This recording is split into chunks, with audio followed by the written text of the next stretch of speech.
Bem-vindos e bem-vindas a mais um Diva de CNPJ, toda quinta-feira aqui no UOL, e eu tenho o prazer de estar falando com a Potira, da IDW. Obrigado, antes de mais nada, pelo seu tempo. Obrigada a você, Facundo, pelo convite. E que você faz muita coisa, né? Entre o Afropunk, IDW, o Clube Renaissance ou Renaissance? Sim. Eu tô falando certo? Tá sim.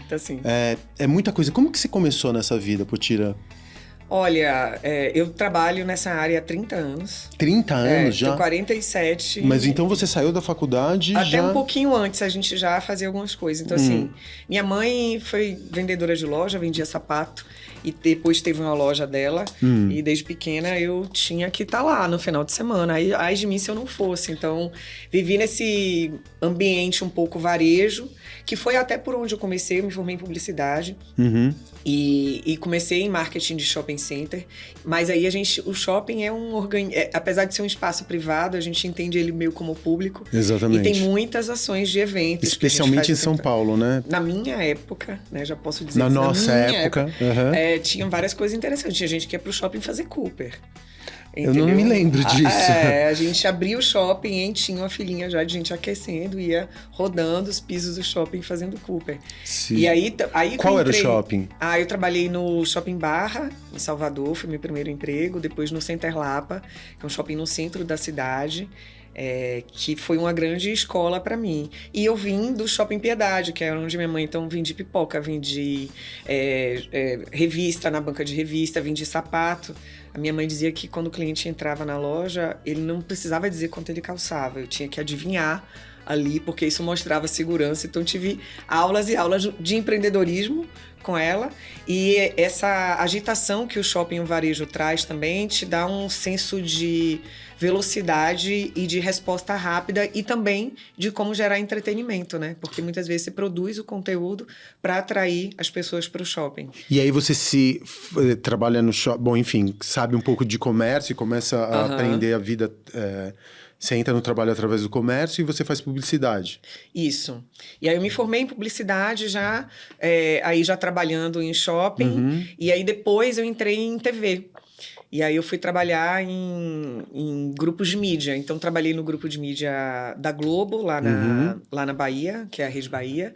Depois fui trabalhar num grupo de mídia do SBT, que foi interessantíssimo, maravilhoso. Foi por onde eu passei até mais tempo. O que você fazia? Eu era da área de marketing. Do SBT eu também cuidava um pouco da área de negócios, então tinha uma relação muito próxima, assim. E o que era fazer marketing no SBT ou na Globo? Então, em ambos os casos, a gente tinha um orçamento muito restrito. Sempre aquela história, a gente não tem dinheiro para fazer. E a gente está falando de um mercado que, enfim, eu não entendo como regional, mas um mercado lá na Bahia, que não tem o mesmo poder econômico que a gente está falando daqui de São Paulo, né? Então, sempre não tinha dinheiro. Então, a gente tinha que ser criativo de qualquer jeito. Então, comparando na época, eu pelo menos poderia... Lá no SBT, a gente tinha menos regras. E isso, acho que deu mais vazão a um lado criativo que eu nem identificava exatamente naquele momento ali que eu tinha.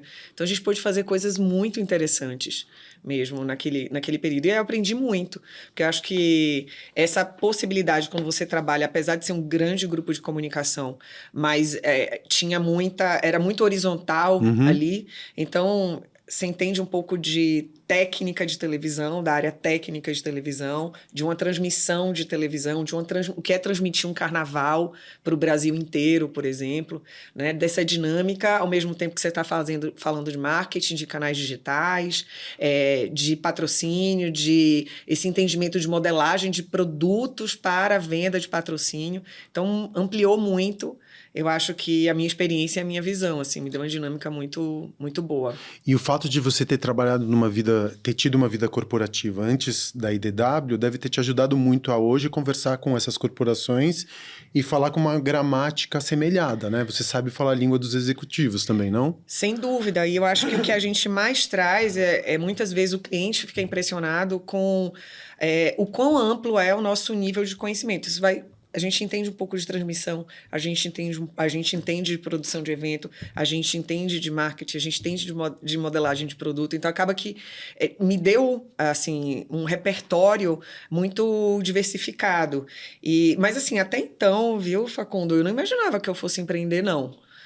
Foi um chamado, assim. Quando eu completei 40 anos, eu falei, agora ou nunca. A nossa geração não foi preparada para isso, porque a vida corporativa era o sinônimo de sucesso, né? Você ser executivo, enfim, exatamente, chegar num cargo... de grandes empresas.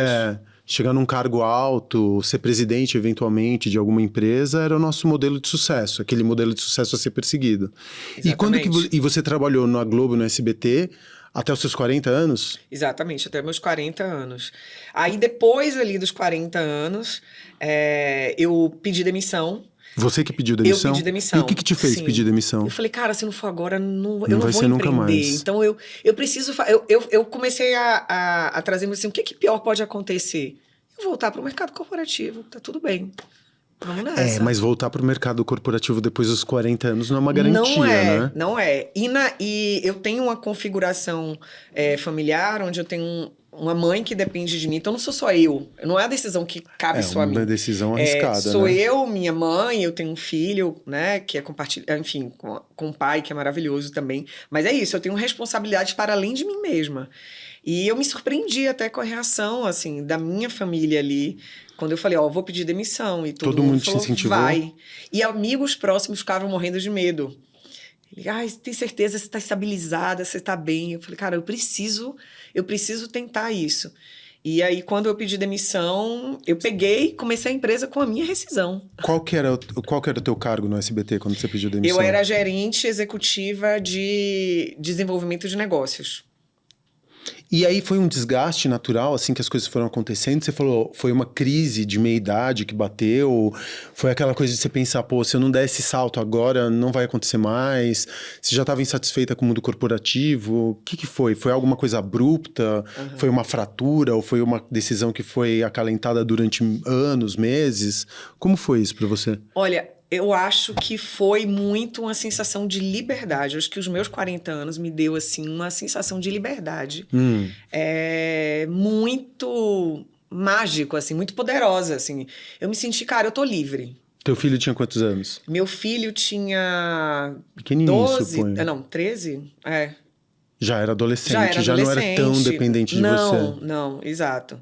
Era mais a minha outra filha, que eu digo agora tá com 80 anos, que me preocupava.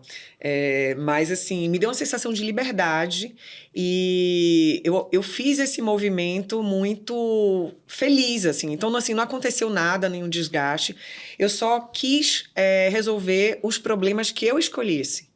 Falei, cara, a partir de agora, eu quero tentar resolver os problemas que eu escolho. Os problemas sempre vão existir em qualquer situação, mas pelo menos que eu possa decidir com o que eu quero me conectar, com o que eu não quero me conectar. E aí, os problemas que vão vir disso daí, eu vou Potira, mas você foi se preparando para isso? Você foi, tipo, economizando? Nada. Você criou um colchão? Você poderia ficar lá 6 meses sem trampar? Porque tem muita gente que quer dar esse passo, mas que não se planeja, né? É um passo que precisa ser dado com muita cautela. Porque você trocar o 13º, né? Todas as garantias. Ali no dia 30, você saber que... vai cair tanto de dinheiro que você pode programar, você pode se programar, enfim, para fazer seus... A gente, como empreendedor, a gente não sabe quanto vamos ganhar no final do mês. Eu, pelo menos, eu não sei. A gente é o último a receber, né? Exatamente. E nem sabe quanto vai receber. Às vezes tem meses que são muito bons, aí eu fico 2 ou 3 meses sem ganhar nada. Então a minha vida é muito instável, o que me fez ficar muito mais conservador com relação ao dinheiro. Porque o dinheiro que eu tenho é o dinheiro que eu vou precisar no futuro. Não é o dinheiro que eu posso gastar agora. Você pode gastar agora. Então é isso que eu fico pensando. Você não se preparou, assim, de economizar grana, montar um colchão, qualquer coisa do gênero? Então, eu não me preparei como eu acho que... Né? Então, assim, esse conselho eu não dou. Assim, eu tinha rescisão da minha saída, então, assim, do meu, né, o meu período ali de empresa, e eu tenho um apartamento. Eu falei assim, olha... Na pior das hipóteses, eu tenho esse apartamento, onde cair duro. Coitado, ficou na corda bamba tantas vezes ali. Agora vai ter que vender, não vai vender. Então, era isso. Mas eu acho que eu estava tão autoconfiante de que eu ia, sabe, que eu tinha condições de implementar e de fazer as coisas e de gerar negócios ao meu modo ali, que eu não estava pensando muito nessa situação. Agora também fui muito cautelosa, Facundo, assim, no início. Então eu comecei com aquela, eu falei assim, quem não é herdeiro, né, que tem que começar um eu empresa ali. Então assim, fui muito cautelosa no crescimento da empresa, nos passos que a gente podia dar. Então todas as minhas decisões eu falava, eu posso sustentar isso aqui até 6 meses para frente. Todas as pessoas que eu convidava para atuarem comigo também davam uma perspectiva e muito responsável nesse lugar. Eu falo assim, eu posso... A minha pessoa física, ela pode até passar por um aperto ou alguma coisa, mas a pessoa jurídica e as pessoas que estão comigo, nunca.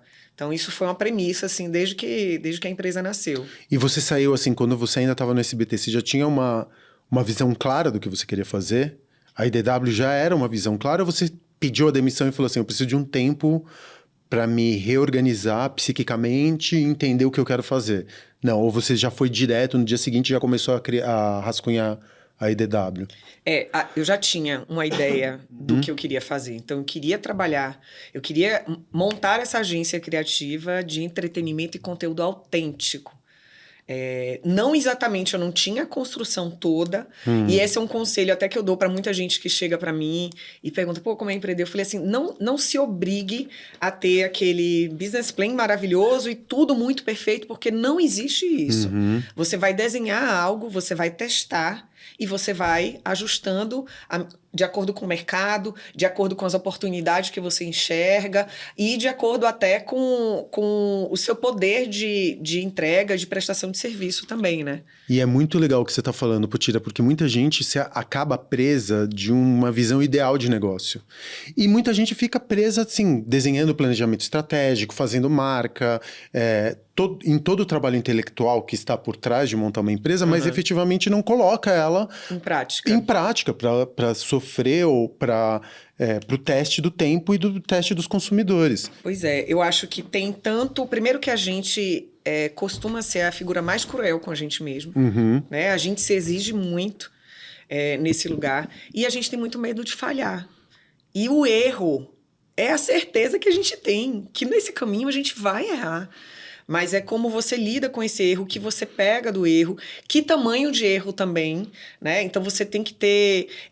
Eu sinto, assim, e nessa minha experiência aí de 6 anos empreendendo aqui no Brasil, que você tem que dosar a ousadia com o nível do risco, e de uma maneira que você está sempre mais ali, um pouco mais ousado do que o risco, mas as coisas andam juntas ali. Você não pode ser irresponsável, mas também se você quer muito esse cenário ideal, muito a segurança, não seja empreendedor no Brasil, porque não vai acontecer. Na poupança, né? Exato. Não dá para ser ter essa visão muito conservadora disso. Mas, assim, e eu sempre fui muito feliz por onde eu passei, em todas as empresas que eu passei trabalhando. Mas, assim, eu nunca fui tão feliz como nesses últimos 6 anos empreendendo. E é maravilhoso. Duas coisas que você falou que são incríveis. Primeiro, que segurança é um luxo. É um luxo. Né? E o risco também, a tomada de risco também é um luxo. Porque no começo de uma empresa, talvez você não consiga tomar um risco muito grande. Então é melhor você ser um pouco mais conservador. Mais para frente, quando você tiver com as peças já colocadas, com diversificação de investimento, você pode começar a se dar o luxo de correr cada vez mais risco, né? Ao luxo de correr cada vez mais risco. Sim. E aqui no Brasil a gente também tem um cenário tão adverso, tão resistente a você construir, de você montar seu negócio, de você dar, enfim, esses passos. E é muito louco, porque depois de que você trabalhou numa corporação, você não consegue se ver de novo naquele lugar. Não. Você perde uma espécie de um condicionamento. Não. Né? Você ficou 6 meses fora da corporação, você nunca mais consegue voltar a ela. Eu acho uma coisa que muito doida. Que se desprender. Eu nunca me vi, enquanto uma executiva, muito apegada aos pequenos luxos do mundo corporativo. Eu nunca fui muito esse perfil. Eu acho que eu sempre, de alguma maneira, tinha uma visão de intraempreendedora mesmo por onde eu passei. Assumia riscos Aham. e tal. Então, tive muito isso. Então, quando eu comecei a empresa, você tem que começar muito a depender da situação que você tiver, né? De que lugar você parte, qual é o seu ponto de partida. Eu tinha os meus privilégios ali, estava partindo, né? Tinha um apartamento, nem todo mundo tem isso. E uma rescisão, ok, nada demais. Depois, se eu te disser quanto é, você vai dizer, meu Deus, Doidona. pouquinho.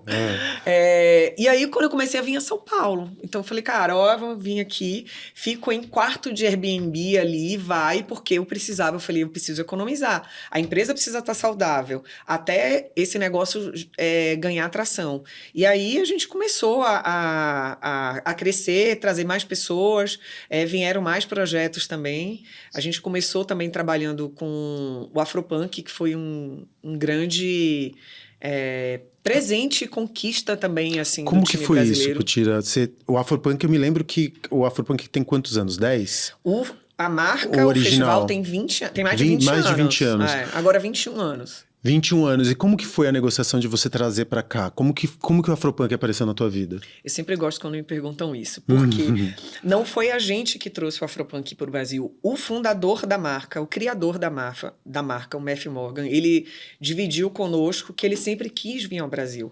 Antes mesmo deles expandirem para a África do Sul, porque antes da pandemia tinha uma edição em Joanesburgo, eles já queriam vir ao Brasil e a Bahia já era o objetivo dele. Então, assim, sempre foi um desejo dele. O que a IDW fez foi colaborar com esse projeto e em todas as mudanças que existiram aí ao longo do caminho, porque a empresa, a companhia lá nos Estados Unidos mudou muito também. Então, ele vendeu parte da empresa, saiu da gestão, entraram novos gestores na empresa, isso tudo no meio da pandemia, e a gente aqui tocando o projeto do Brasil. Foi quando a gente mudou a nossa posição de parceria para investidora. Então, a gente passou a investir no projeto, porque naquele cenário, você, enfim, expert em entretenimento ali, no meio de uma pandemia, abriu. Imagina que você está com um parceiro no Brasil de um projeto que você vai lançar lá, que é de experiência ao vivo, que é de entretenimento, um mercado novo, mudando gestão. Obviamente, a decisão deles foi assim, suspende, não vamos fazer Brasil, cancela.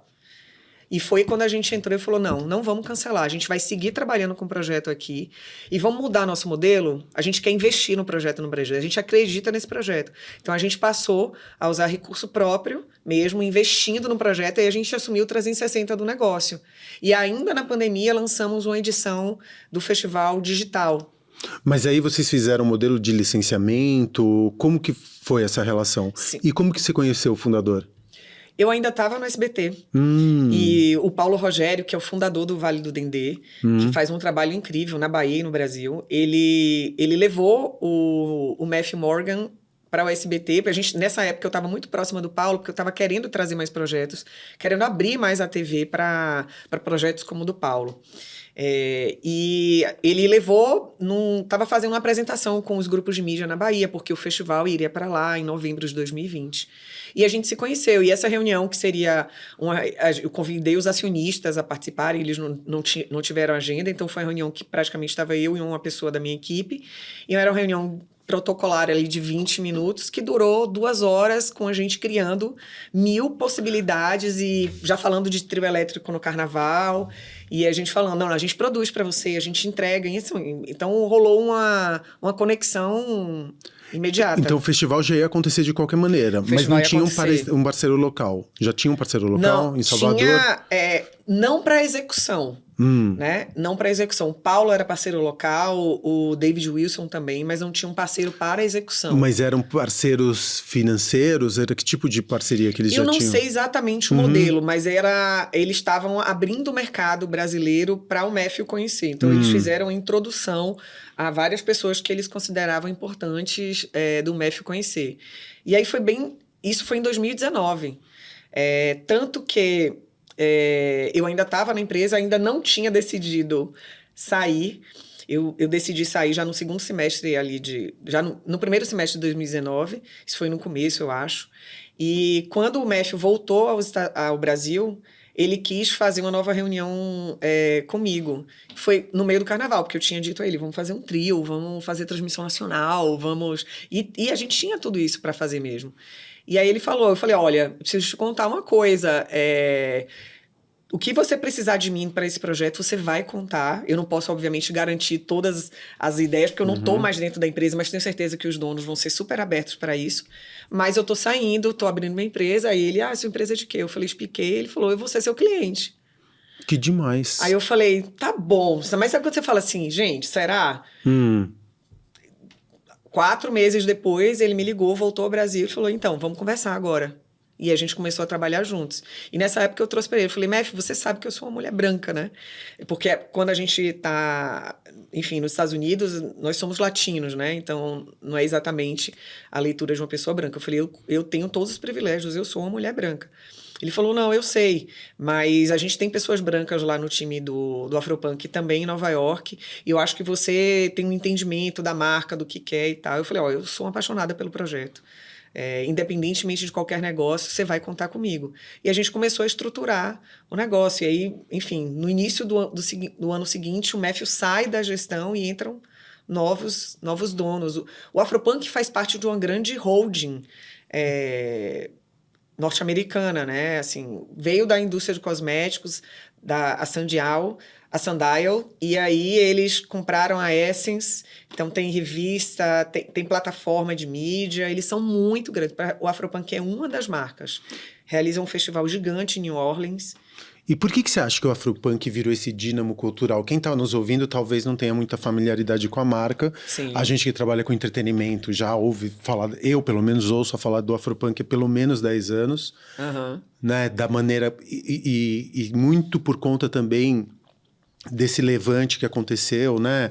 Há 10 anos, da gente começar a discutir raça de uma maneira mais positiva e mais proponente, não... O que você acha que a marca representa e por que você acha que a marca é tão importante e ela ganhou essa estatura, essa projeção? Eu acho que a marca sempre foi uma referência mesmo, né, de afrofuturismo, de um ícone em várias, assim, o Afropunk sempre teve à frente, né, com esse punk, não enquanto gênero musical, inicialmente sim, mas enquanto atitude, em forma de encarar o mundo mesmo, né, de peitar isso. Então, eu acho que o Afropunk sempre foi referência para muitas pessoas aqui no Brasil, mas ainda uma parcela muito pequena de pessoas tinha acesso a essa marca, entendia, assim, tinha acesso, consumia a marca e teve ainda a oportunidade de viver os festivais fora do Brasil. Acho que quando chega no Brasil, acho que foi um começo, assim, começar do zero. Né? Foi um trabalho mesmo, assim, dia a dia de construção dessa marca.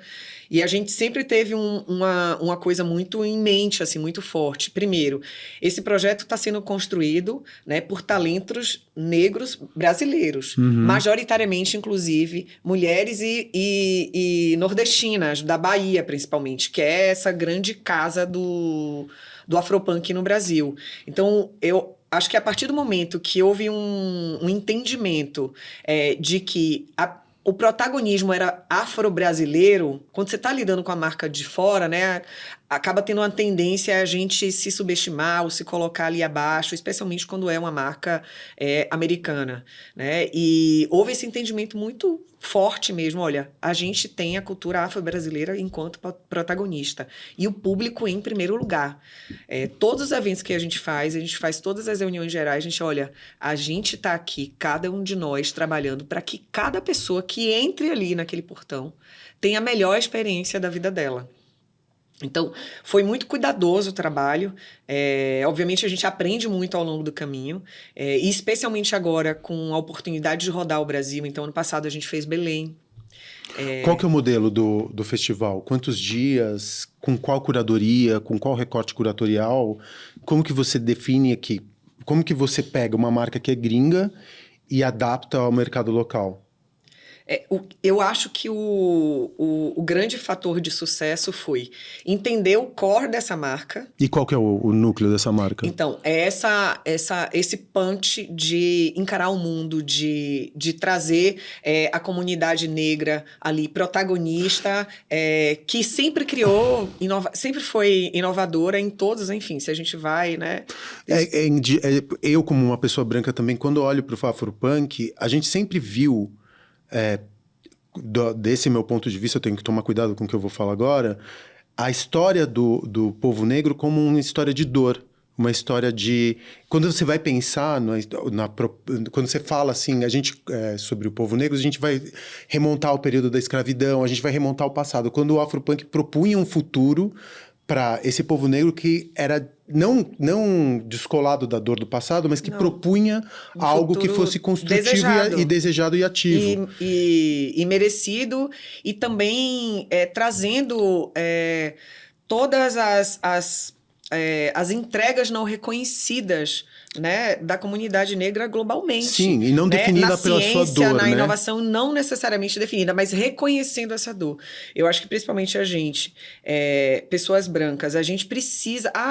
Não, gente, a gente tem dever, sim, sabe? A gente precisa trabalhar e o que eu trago de diferença, assim... A diferença de você se apropriar de alguma coisa e de você construir junto. E de talvez você usar o seu privilégio para abrir caminho, para fortalecer um negócio, para gerar negócios em conjunto, que é o caminho que a gente procura fazer. Mas você falou uma coisa muito forte. Reconhecer não é definir. Sim. Você reconhece, mas você não pode fechar a história desse povo pelas dores do passado. E você tem de uma que quebrar proposta de futuro. Os estereótipos, né? Isso, você precisa reconhecer, não dá pra...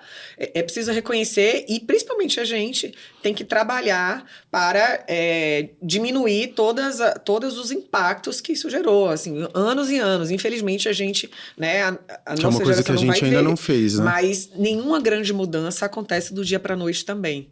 Então, são coisas que a gente vai fazendo, trabalhando diariamente. Então, assim, a gente pensa, eu e minha sócia, Ana Amélia, dentro do nosso escopo, dentro do que a gente faz, enquanto... E eu tendo apesar de no olhar de gestão da empresa, eu separo muito CPF de CNPJ... Na vida, é difícil separar. A gente é uma coisa só.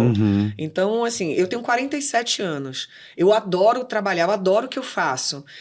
O que eu posso fazer com isso para colaborar de alguma maneira, tanto com o meu mercado, quanto com tudo que eu critico no mercado de entretenimento que eu trabalho, como na sociedade, né? O que eu posso fazer e ainda isso, assim, conseguir todo mundo pagar seus boletos com isso e crescer, prosperar, sabe? E, enfim, e realizar também, e se realizar, porque eu acho que tem um todo envolvido. Então, hoje a gente tem uma equipe, um núcleo central de 30 pessoas. Tem gente... Fixas? Sim. Grande, né, Putira? Pois é, né? A gente nem imaginou crescer. Quando a gente vai trabalhar com evento, essa equipe, a gente trabalha com 1.000 pessoas, entre fornecedores e todo mundo, né? Como os grandes festivais. E a outra leitura importante, do início, a gente posicionou o Afropunk como um dos top 5 festivais do Brasil. Que demais. Desde o início ali, quando o mercado não entendia, quando o governo da Bahia não entendia, até hoje não entende, o governo municipal também não entendia, até hoje não entende como deveria, o que é que a gente está falando desse projeto que esse ano gerou 130 milhões de reais para a cidade de Salvador. Então, é o turismo... aliado ao que cultura e turismo, né, andam de mãos dadas, e é uma grana que gira majoritariamente para empreendedores e talentos negros da cidade. Quantas pessoas o festival recebeu esse ano? 63 mil pessoas na edição, que é a edição principal, que é essa de Salvador. Foram 63 mil pessoas. Em quantos dias? Em 2 dias. Enorme. É enorme, é o maior festival, eu arrisco dizer que é o festival do norte e nordeste do Brasil que mais recebe estrangeiros. Foram pessoas de mais de 36 países, sabe? E qual foi o headline desse festival? É difícil dizer o headline, porque a curadoria é feita dentro de um desenho, mas assim, se a gente fala de headliner nacional, a gente teve o Péricles, o BK, a Lineker, Baiana System. Que, na verdade, o grande headline é o Afropunk. Eu a acho marca? Que o grande headline é o público.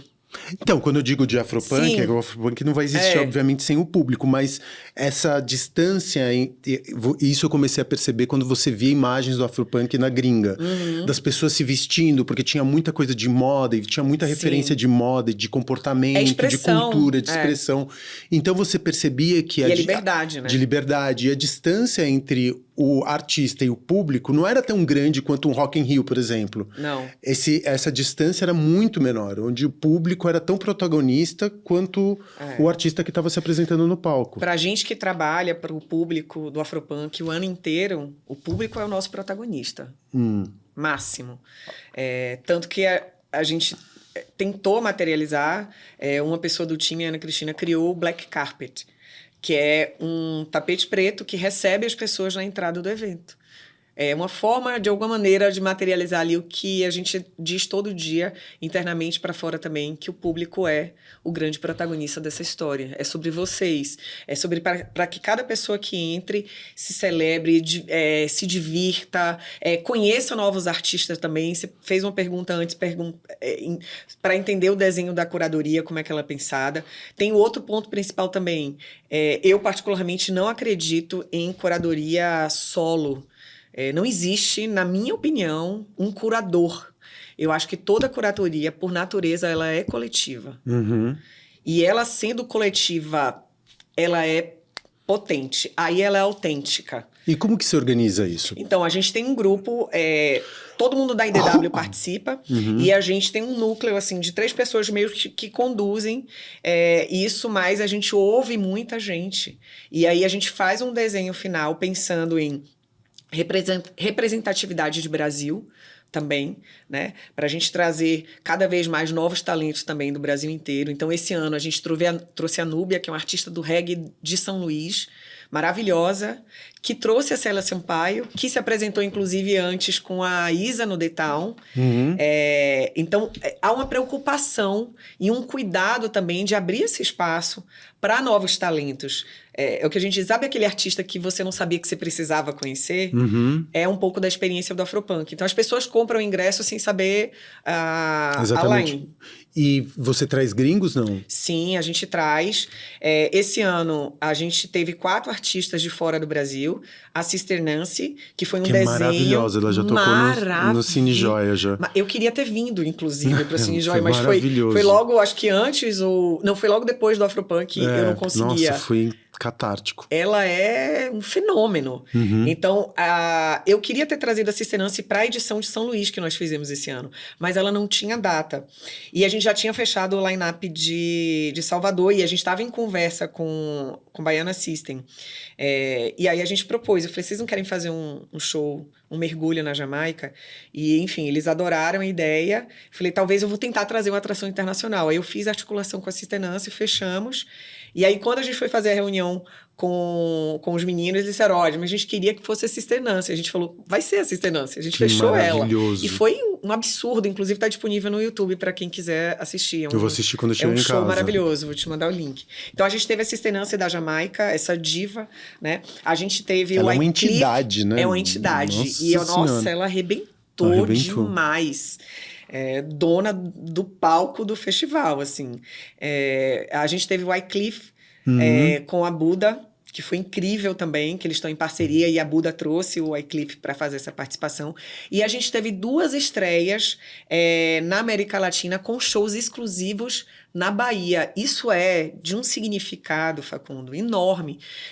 Eu sou de Salvador, então a gente sempre lá sofria, poxa, nunca vem para cá, a gente tem que se deslocar para São Paulo ou para o Rio para ver outros artistas, especialmente artistas de fora do Brasil.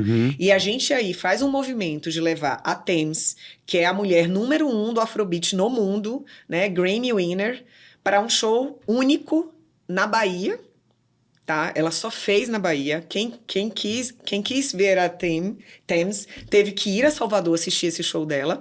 E a Coco Jones, né, que é um expoente do R&B agora, inclusive vai cantar um hino agora na abertura do Showtime da NFL.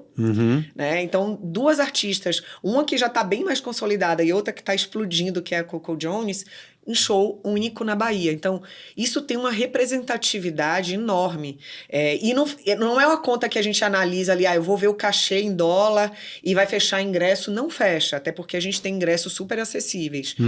O que a gente diz, e é a realidade do projeto, são as marcas parceiras que tornam isso possível.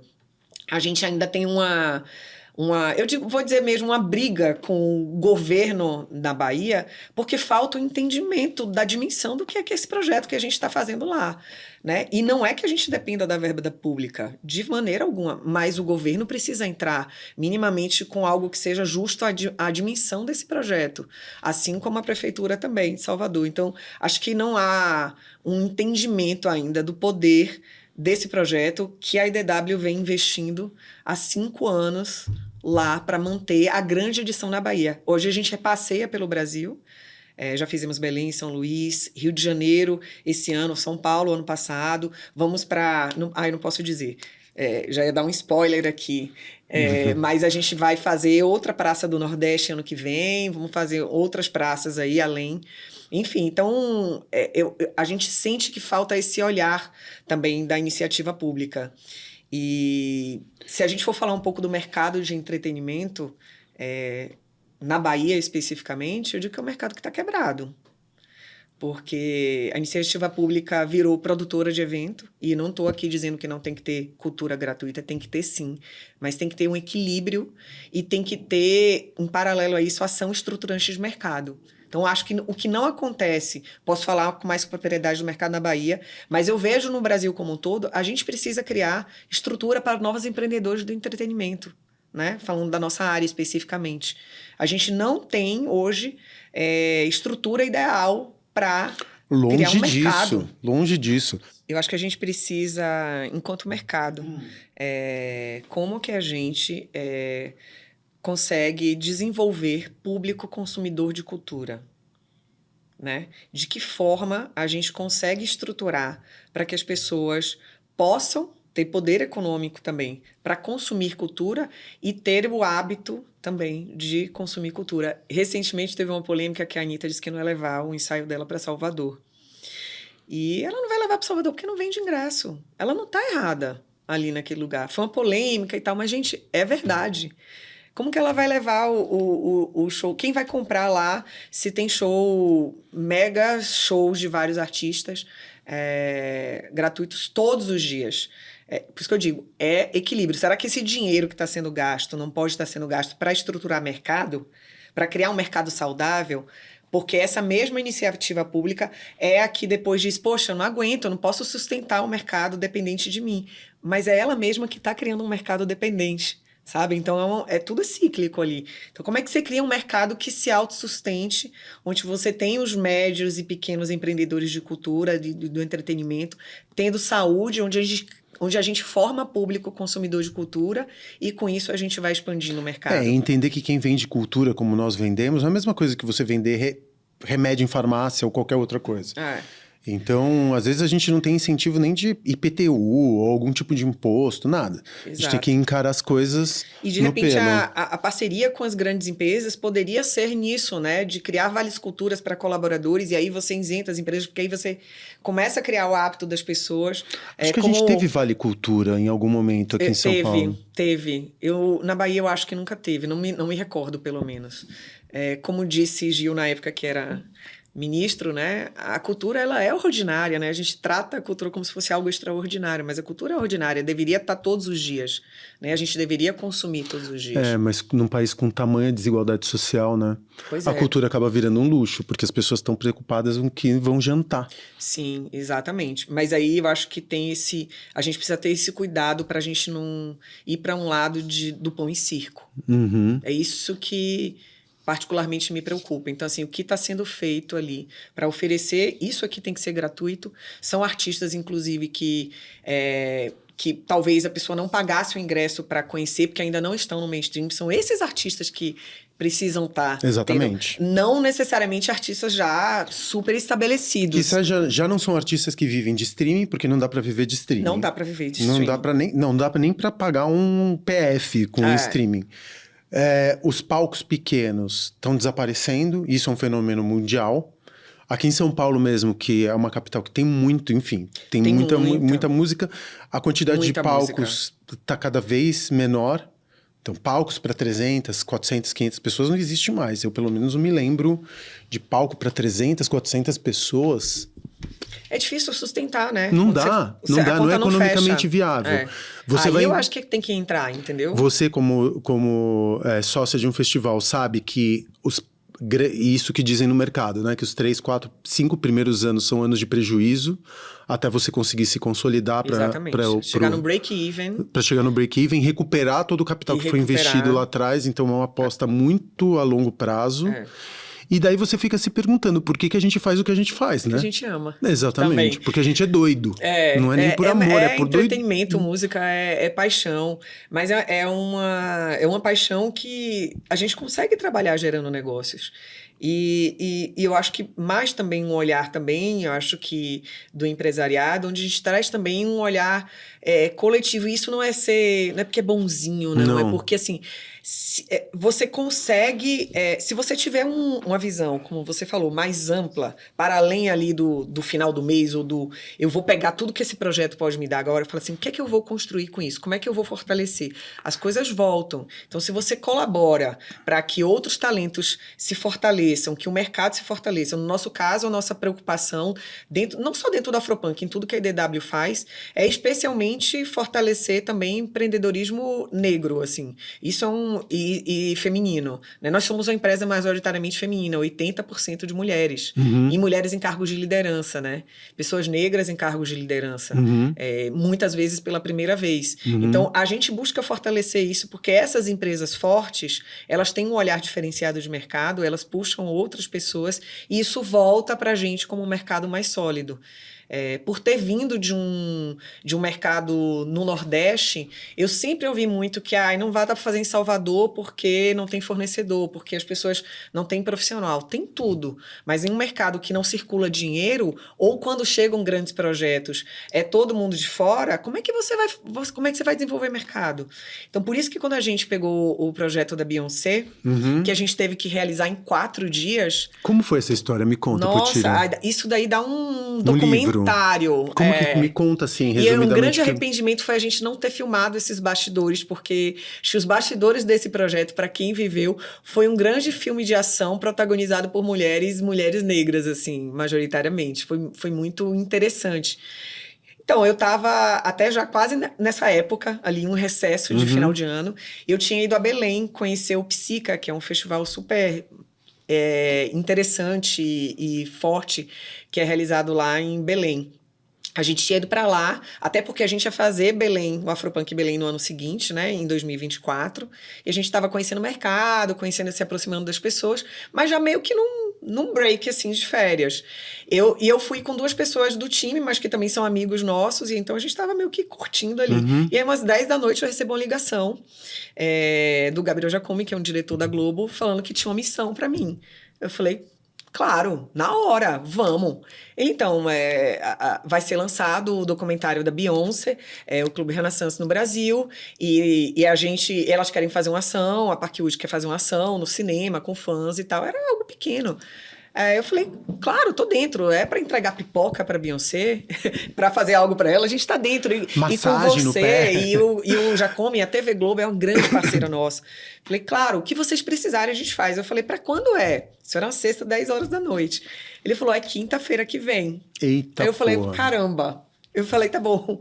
Mas o que ele queria que você fizesse? Então, que conduzisse junto com...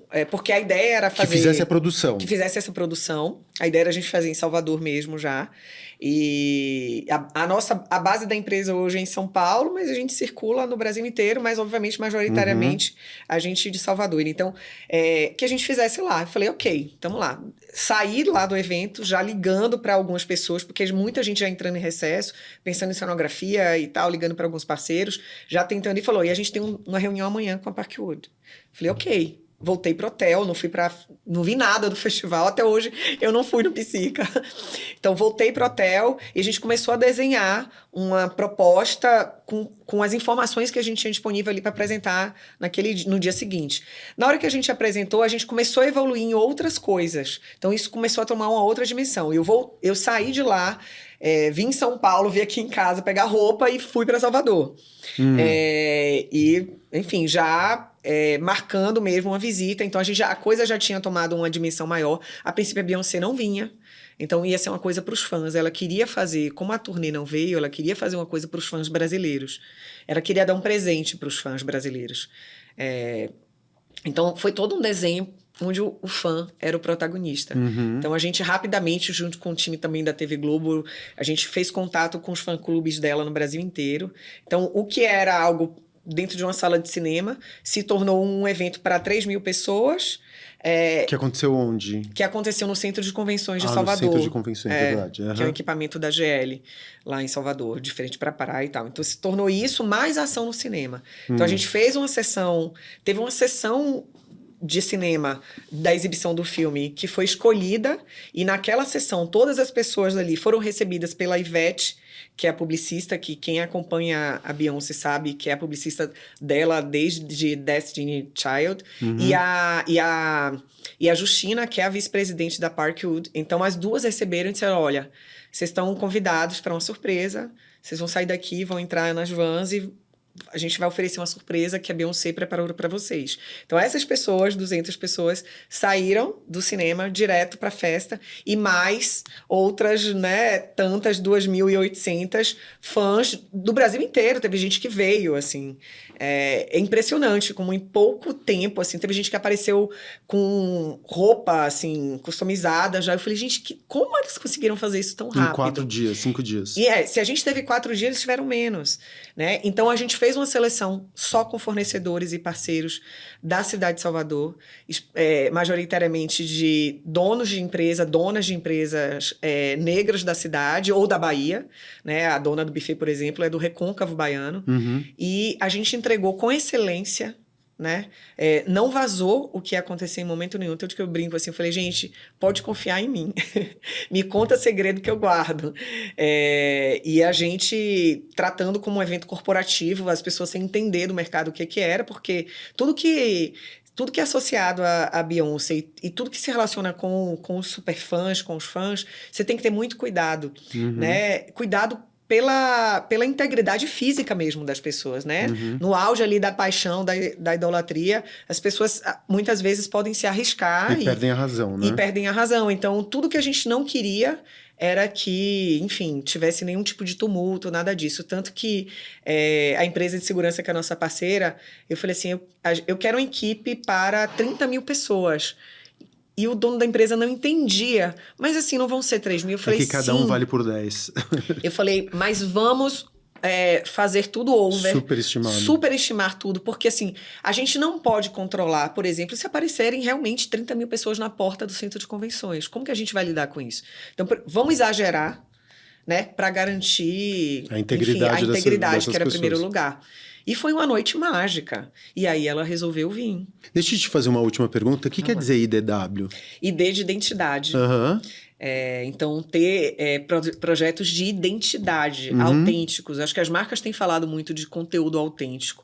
Mas eu acho que ainda existe uma distância muito grande em como é que você cria e produz conteúdo realmente autêntico? Se não são com as pessoas que são protagonistas, né? Daquela comunidade, daquilo. Não tem como. Então, ideia disso. E o W vem de mulheres em inglês, de mundo em inglês. Então, a gente tem ainda por ter essa relação com parceiros de fora do Brasil, a gente acabou adotando o inglês nesse lugar da marca. Então, é um ponto mesmo de trazer força e de trazer... que eu brinco que a gente, assim, quem tem limite é o município. Quem diz que a gente não pode produzir algo em Nova York? Já começaram, né? Entendeu? Já começaram. Pois é.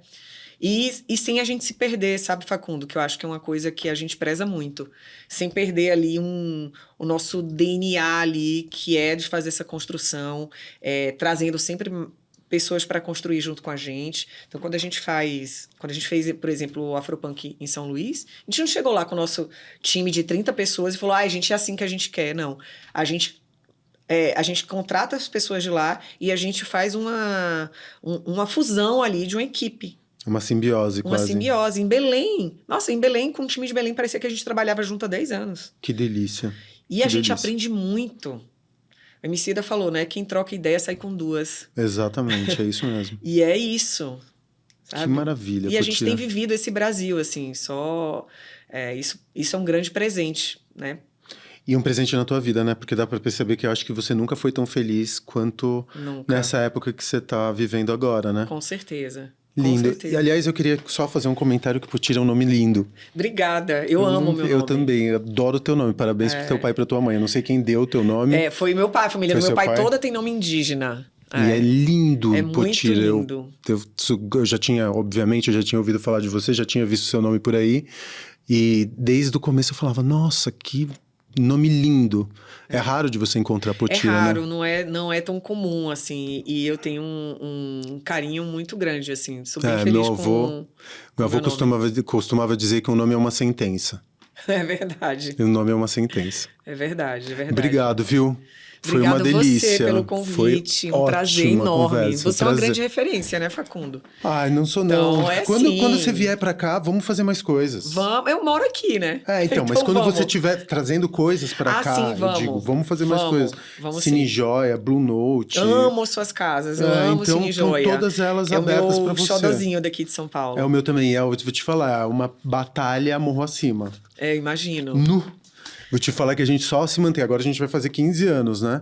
Só se manteve por amor. Porque por dinheiro não foi. É difícil, né? Mas é uma casa muito especial. Acho que se a gente consegue ampliar o olhar das marcas, por exemplo, quer construir relação de conexão de verdade, como é que é uma casa como Cine Joia, sabe? Eu acho que é um prato cheio para você fazer um trabalho que é além de você expor sua marca, não é isso. E é muito louco, porque a gente só mantém o Cine Joia, na pandemia a gente quase fechou.